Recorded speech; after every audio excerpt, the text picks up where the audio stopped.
Thank you all for coming. Today we're going to talk about vibrational spectroscopy and how it relates to food. What I'm going to talk about today would first be to introduce molecular vibrations and what's actually generating the spectrum, how we record spectra, and how we calculate the spectra. And then I'm going to go more into detail with mid-infrared and near-infrared and how they're actually operating. And finally, I'll have two examples of what to do when you're modeling based on these data. And of course, finally, conclusions. And please ask questions on the way if you have any. So, molecular vibrations. All covalent bonds, like the water molecule you see over here, can be regarded as springs. So you have an oxygen and two hydrogens. And it's not real, but they can be regarded as springs that are vibrating. So, for example, the water molecule we have out here can vibrate, and you can see you have the symmetrical stretching vibration where the hydrogens are going in and out together, and they're against each other. That's the asymmetrical stretching, and finally the bending vibration at a different vibration frequency. The rule is that a molecule, a nonlinear molecule, has 3n-6 vibrational modes. So for an n is the number of atoms. So for water with 3 atoms, it's 3 times 3 minus 6. That's 3 vibrations. So these are the only normal vibrations that you can get from water. But it also means that if you have a big molecule, then this number will become huge. And you'll get a very complex signal out of this molecule. These vibrations, they are dependent on what's happening around the molecule, in particular water. So if you're changing the pH, the vibration frequencies will change slightly. If the temperature changes, that will be the same. Or if there's salt in the water, then that will affect how these molecules or how the vibrations vibrate with frequency they're vibrating at. The nice thing about these vibrations is that all organic material shows vibrational activity. So that means that, for example, fat and so on, they will all be showing vibrational activity. And that's why we like this type of spectroscopy so much, because we can measure a lot of different molecules with the same measurement. Ionic compounds, on the other hand, don't, because ionic compounds like sodium chloride, table salt, don't have any of these bonds, so there'll be no vibrations. Now, the question is, some people make models. You probably heard of people making models for measuring salt in food, in meat, for example.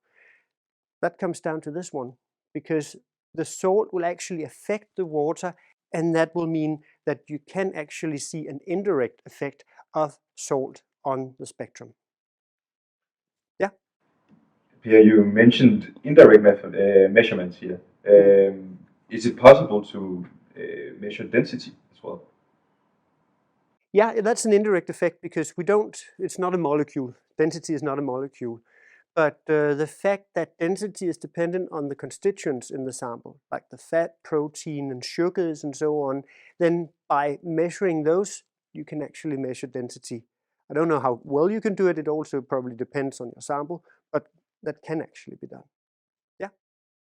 So what about compounds in small concentrations? For instance, can we measure mycotoxins? Oh yeah, that's another challenge. The thing with mycotoxins is that they are probably present in the ppb level. And we'll get back to that, how sensitive this method is.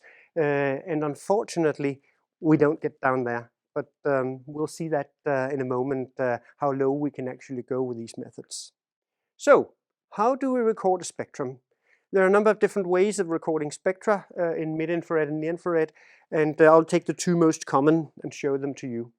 So the first is transmission. That's where you have a light source, you have a detector.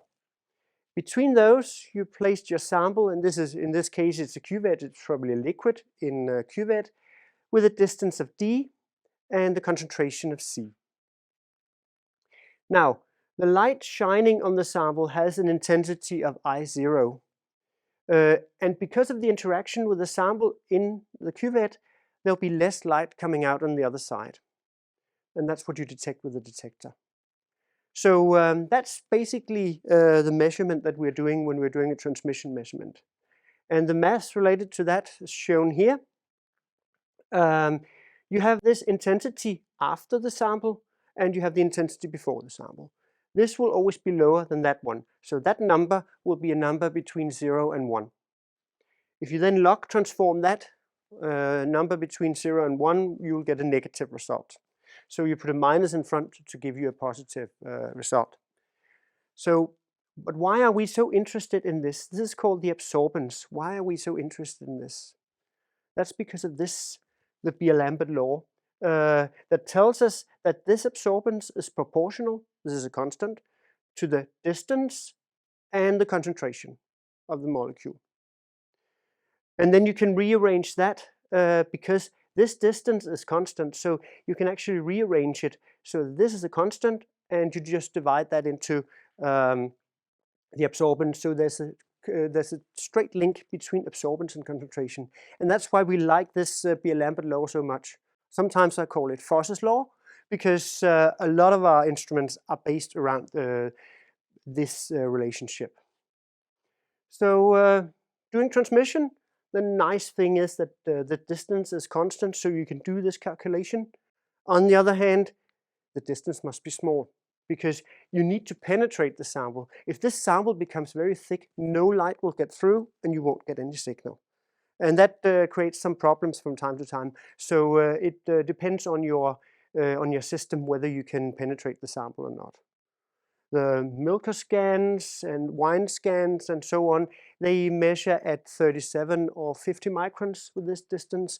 A food scan can measure meat and cheese from 1 to 2 centimeters, and so that's quite a long distance. So it really depends on the sample how thick this sample can be in here. The other option is to do reflection. Similar experiment, you send this light onto the sample, and then instead of looking at the other end here, you can detect the light coming back from the sample. That's not just reflected sample, just like a mirror. That's not just reflected light, just like a mirror. The light actually gets into the sample, has some interaction with the sample, and less light is coming back. So it's kind of the same situation.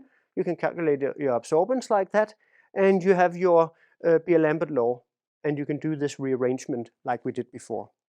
However, we don't know how far we get into the sample.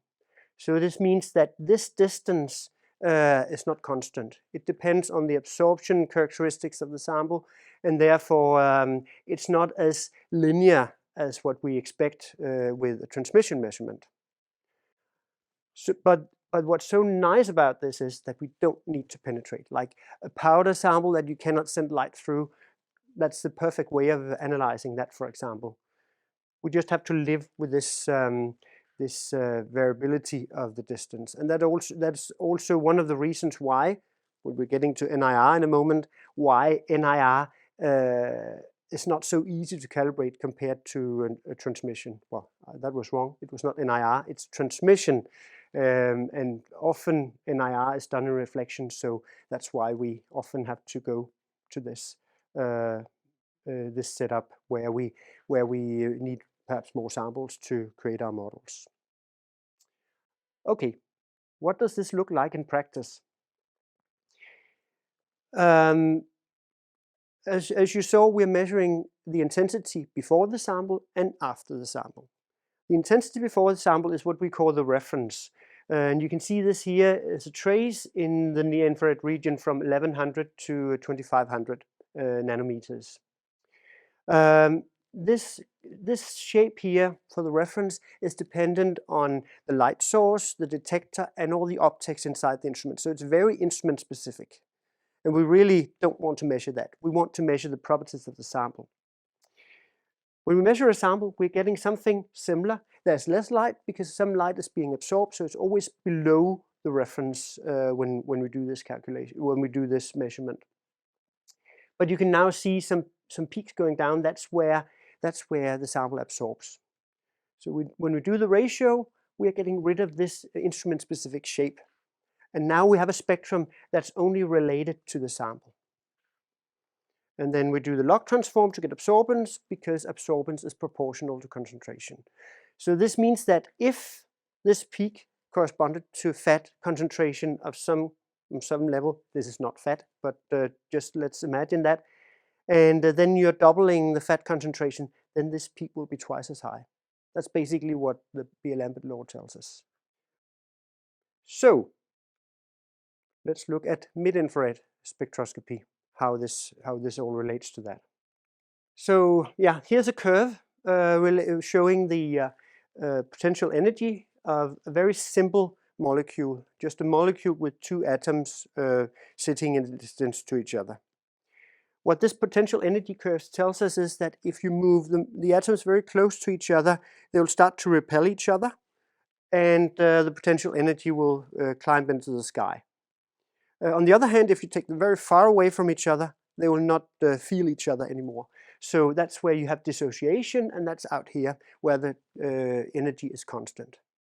However, there is a sweet spot between the two, and that's the bottom of this potential energy curve, and that's the whole reason why this world is held together. If we didn't have a curve like that, then the atoms would just be flying around in the atmosphere. There wouldn't be any atmosphere either. So this is the level. This is what it looks like for a normal molecule. Now, if this molecule starts vibrating, you can imagine that it's going to move around on this because the distance is changing a bit, but it's always going to go back to this. And due to quantum chemistry, which I'm not going to talk a lot about, there are some fixed energy levels within this range. So you have the ground level, where the molecule is in principle not vibrating. And then you have the first excited level, where it's vibrating at a frequency corresponding to that particular bond. And you can see you can go higher up, where it vibrates at higher frequencies and so on. But what we're looking at with mid-infrared is just going from the ground state to the first excited state. And that means that we will see vibrations in the range from 2500 to 10,000 nanometers. It's usually stated in wave numbers, and that's because of the way the spectra are recorded, that it makes more sense to indicate it in wave numbers, but it's basically the reciprocal value of the wavelengths. So they show the same. This is also proportional to energy. That also makes it very nice, because this corresponds to the energy gap between these two levels here. In mid-infrared, we are usually recording polar bonds, so something with a positive and a negative atom linked together. That is what's showing the strongest peaks in the spectrum. And you can see these. We have a lot of these in the chemical compounds that we are working with. We often use transmission for this. We can go from a few micrometers up to millimeters. And in milk scans and wine scans, as I said before, it's 37 and 50 microns. So it's very short. You can only measure things that are homogeneous at this level. Now, some of you may be wondering why I'm saying mid-infrared all the time, because these instruments, they're FTIR instruments. The reason is that, it's for historical reasons that people prefer to use FT, Fourier transform infrared, for recording mid-infrared spectra. But it's basically, FTIR is basically the way you're recording the spectra. It's not the spectral range. The spectral range is called the mid-infrared. Okay, so what absorbs there? As I said, polar molecules, water, ethanol, acetic acid, and urea, and so on. So a lot of oxygens and nitrogens in there. And what's so nice is that we also have that in the food components. So the fat, the triglyceride, contains this all these O's over here, O vibrations over here, Proteins have this amide bond with CO and NH, so that's also very active. And sugars contain a lot of OH and CO bonds, so they're very active. So that's really nice. That's exactly what we're looking for, and these are the main constituents of any food that you can think of. So what does it look like in practice? Now I've shown you some sugar, protein, and fat here. This is the milk sample. And you see some peaks corresponding to the different components in the milk. Of course, if we want to look at which vibration are we looking at here, over here we have CH in the fat. So we have a lot of CH2 bonds here, and they can vibrate both in the symmetrical and the asymmetrical way, and that's the reason why you see two peaks over there. Then we have all these CO bonds. They're located here, and we actually have something over here as well. But for protein, it's mainly the CO and NH, and they overlap. So these two bonds here, they overlap, and we call it the amide 2 band. And then finally, a lot of CO stretching from lactose in the milk. Now, there's something missing in the spectrum. There's a gap here. That's water, because water is the main constituent of milk. But because there's so much water, all the light will just be absorbed in this region. So if I'd shown you this, it would just be a lot of noise. So that's why we're cutting it out. And sometimes there's a real pity, because there are some really nice protein peaks and so on underneath this this water peak, but we just can't do anything about that. That's due to the thickness of the sample, that it absorbs too much. Okay, to summarize mid-infrared spectroscopy. The nice thing is that it's very, very specific. You have this fingerprint where you have some very sharp peaks from the different compounds in the molecule. It's very sensitive because we have strong absorptions. That's also a drawback, because that also means that you can only measure very thin samples. But it means that we can go down to 0.01%. Depending on the constituent. Some people have some molecules have stronger mid-infrared spectra than other. So it depends on the component that you're looking at. And finally, it's very linear. It's very easy to create a very simple relationship here. So we don't need a lot of samples when we are creating models, and we can make models that cover a lot of different sample types with just very few samples. Unfortunately, there are also some disadvantages of this, and that is the sampling. Because you can imagine, with this very thin cuvette, how would you get a sample in there if it's not homogeneous? Samples like meat and so on, it's just not possible to get that in there. And then we have the strong water absorptions that take away part of the spectra that we really want to look at. And finally, you cannot use glass cuvettes and so on, because they are completely black in the mid-infrared region. So you need to use calcium fluoride or diamond cuvettes. They both have their pros and cons. Calcium fluoride is very good to send light through, but unfortunately it's a salt, and that means that you will dissolve the cuvette with time. So that means that the cuvette will wear down, and that's why you need some standardizations set up for correcting for that when the cuvette wears, and you also have to replace it from time to time.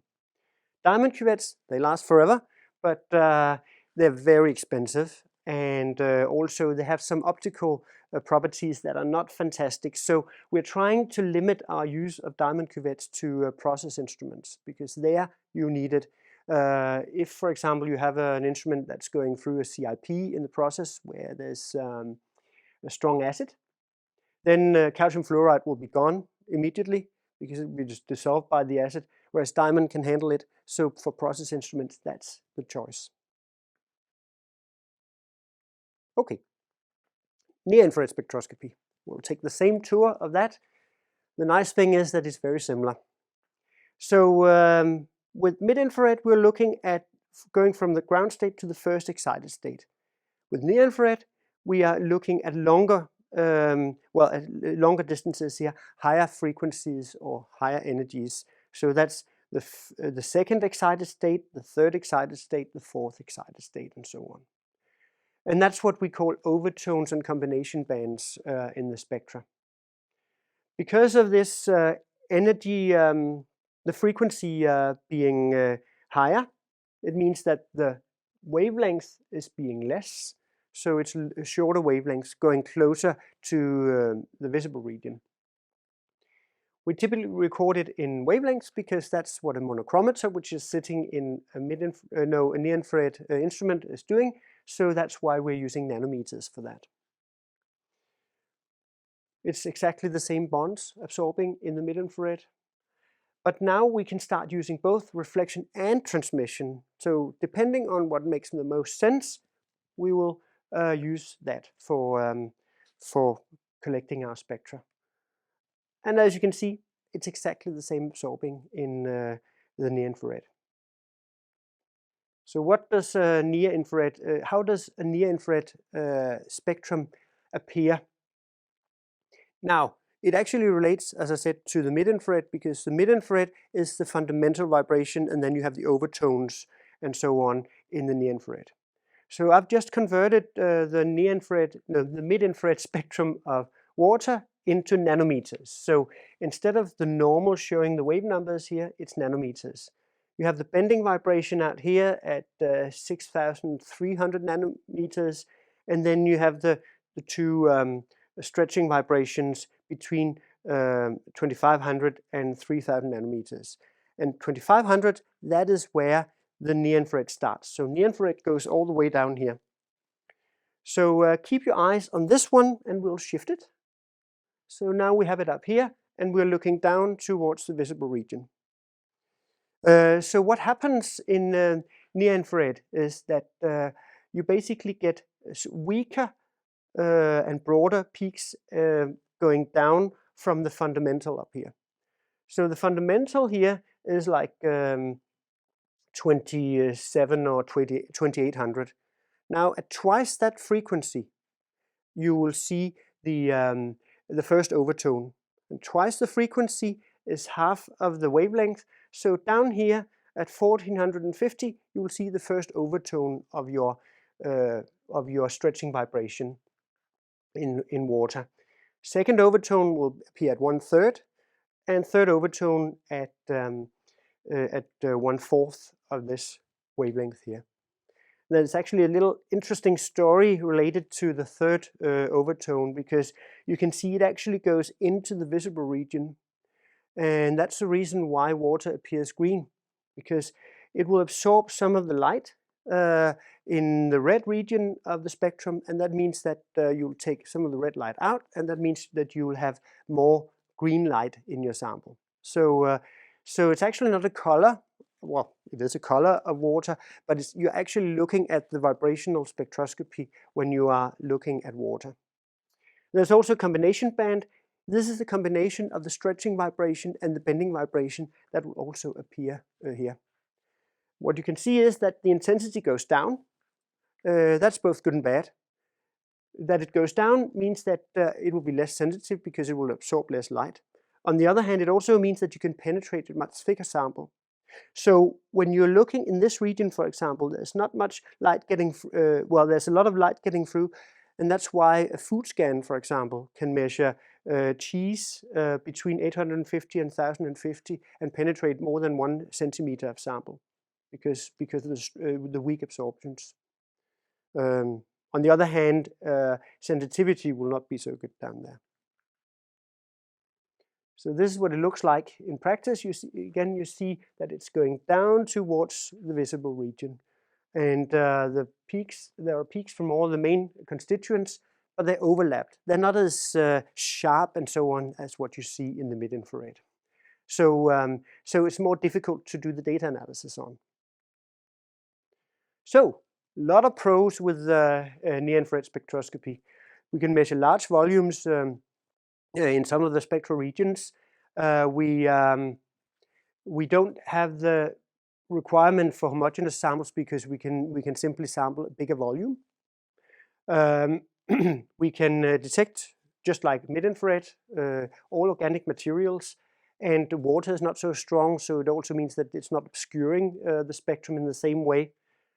We can build the instrument from standard optical components, because now we are not in a region limited by quartz being black. And when we have the reflection set up, you can basically measure any type of sample that you cannot penetrate with the light. So that's really nice. There are only two cons, and it's related to sensitivity. Because these peaks are so much weaker, you won't get the same sensitivity out. And we also see that it tends to be more matrix dependent. Light scatter and so on means more in the NIR region. So it usually requires a nonlinear or more complex method to generate models and many more samples. So that's why I would say, if you can squeeze your sample into a narrow cuvette, do that, because then you can do mid-infrared and you get a very nice result with a low detection limit. But if you can't do that, then NIR is the choice. Okay. So in practice, what does this mean when you want to make models? I've got two examples here. I have an example of protein in milk. They're both mid-infrared examples. Protein in milk, we know that there's a good relationship. It's easy to make a model. And then an example of fatty acid profiling, which actually shows three different challenges that we sometimes see when we want to make the difficult models. So protein, very easy. We have a nice protein peak here in the mid-infrared spectrum. Yeah, well, we usually don't need that many samples, but now I've got 895 calibration samples. I've got wet chemistry with Keldar, and I make a PLS model with 17 factors. Got a very nice correlation, and I've got a model that I can use from now on. Because I know that there's a causal relationship between the peak here and the Keldar reference, and it's very strong. So that's an easy day at the office when you're a chemometrician. Now, fatty acid profiling, that's a completely different story. Fatty acid profiling is typically done with GC, and you get peaks out for each of the individual fatty acids. This is milk fat that you see here, with 16,0 is length of 16 and no double bonds and so on. So you get the concentrations out, and this is what the user would like to get a copy of if they're going to make it in mid-infrared. But what does mid-infrared measure? Yeah, well, you don't get a peak for each individual fatty acid. You're just getting an overlap of everything. I've got three examples here. A short one, a medium one, and a long one. If we look at the short one, that's the blue trace, and I know it's difficult to see here, but you can see the blue trace has some very strong absorptions here. This carbonyl vibration, that one there, is also very strong. That's the strongest of them all.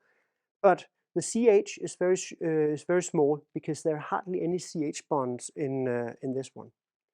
So at least one thing you can see there is that this will go up when you have a lot of carbonyl, and this will go down if you have a lot of CH.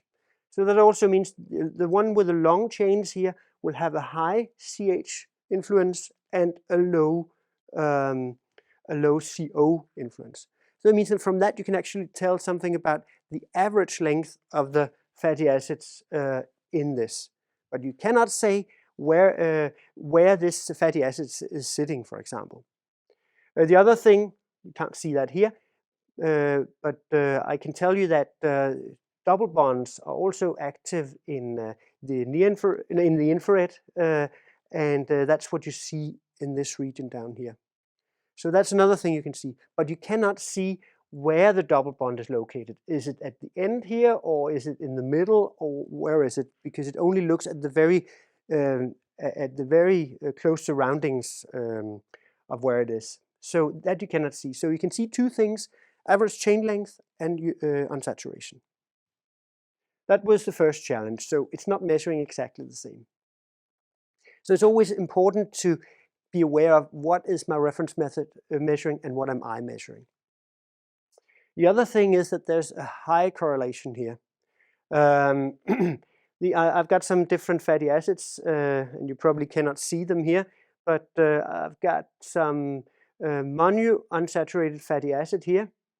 It has a high correlation to C18-1 and a very negative correlation to saturated fatty acids. It makes sense. It's the monounsaturated fatty acid. It's probably negatively correlated to the saturated. And knowing the milk fat chromatogram, you also know that C18-1 is basically the only fatty acid having unsaturation in milk. So that's why there's such a strong correlation between monounsaturated fatty acids and C18-1. So when you're making a model based on that, you cannot be sure whether you're actually measuring monounsaturated fatty acids or whether you're measuring C18-1. And that's really important to be aware of, because it's okay with indirect correlations, but you need to understand the weakness of it. So if a new fatty acid appears C21, for example, then it might not, your model might break if you're doing that. So it's only you have to validate a lot when you have such a situation. The last challenge is the unit, because when you have a cuvette with milk and you want to measure what's in there, you are measuring weight per volume of milk. And you're making this very nice model, C14.0 per 100 grams of milk. That's a very nice relationship that you have here. But these samples up here with a high C14.0, is that just because the fat content of these samples is high? Because when the fat content increases, then the amount of C14.0 will also increase. So it's not necessarily C14.0 that you're measuring. Therefore, you have to convert it to find out whether you're actually measuring C14.0, where you take this value in milk divided by fat. 0.95 is a conversion factor in order to correct for the glycerol. I'm not going to go into detail, but you have to divide by fat here. Then you can see I do have a relationship here. So I am actually measuring something relating to C14.0. Sometimes it becomes a hail shot, and that's when you're not measuring what you actually think, but you're just measuring the correlation. So it's important to be aware of that when you're working with these things, because IR is measuring for the whole volume, not just for the part that you have extracted when you're doing your GC, because that's what you're doing in GC. You're extracting the fat and then you're measuring. That's a completely different measurement. Okay, so to summarize this, we have information for fatty acid profiling on unsaturated fatty acids and average chain length. And those are the two handles that we can work with if we want to create models. We cannot distinguish between the specific fatty acids with near-infrared and mid-infrared. And we will often get models that rely on indirect correlations. You need to be aware of what is actually measuring. If you want to make a good model, you need to be able to measure in that unit. So if the instrument measures grams of fatty acids per gram sample, that is how you have to convert your reference results when you're making a model. Then afterwards, you can divide by the fat and get the result in the unit that you want. There are other examples of this. For example, if you're producing milk powder and you're measuring it with near-infrared, for example, then you measure the fat and the total solids, and then you can divide those two by each other to get the fat total solids ratio, which is actually what they're after. They're not after the fat and the total solids on their own. What about protein fractions? Can they be measured as well? Yeah, because that's kind of a similar. I would find it very difficult. I think some people have been working on it, but the problem is that protein, you saw there was just one protein peak, and it doesn't have much information on the different protein fractions. In this case, we know that there is some kind of relationship. I'm not so sure about that with the protein fractions, but always worthwhile trying. You never learn if you don't try. So to summarize this, we have a great tool for measuring a lot of chemical compounds in food. Mid-infrared has this fantastic sensitivity and can measure very low concentrations compared to near-infrared. On the other hand, near-infrared is much more versatile. You can basically measure any type of sample, organic sample, in a near spectrometer, in our spectrometer. And when you're making your models, make sure that you know whether there's a link between what you want to measure, if it's actually a causal model or it's an indirect correlation, and whether you have the right unit when you compare mid-infrared or near-infrared to your reference method. So that's what I wanted to talk about today. Thanks for your attention.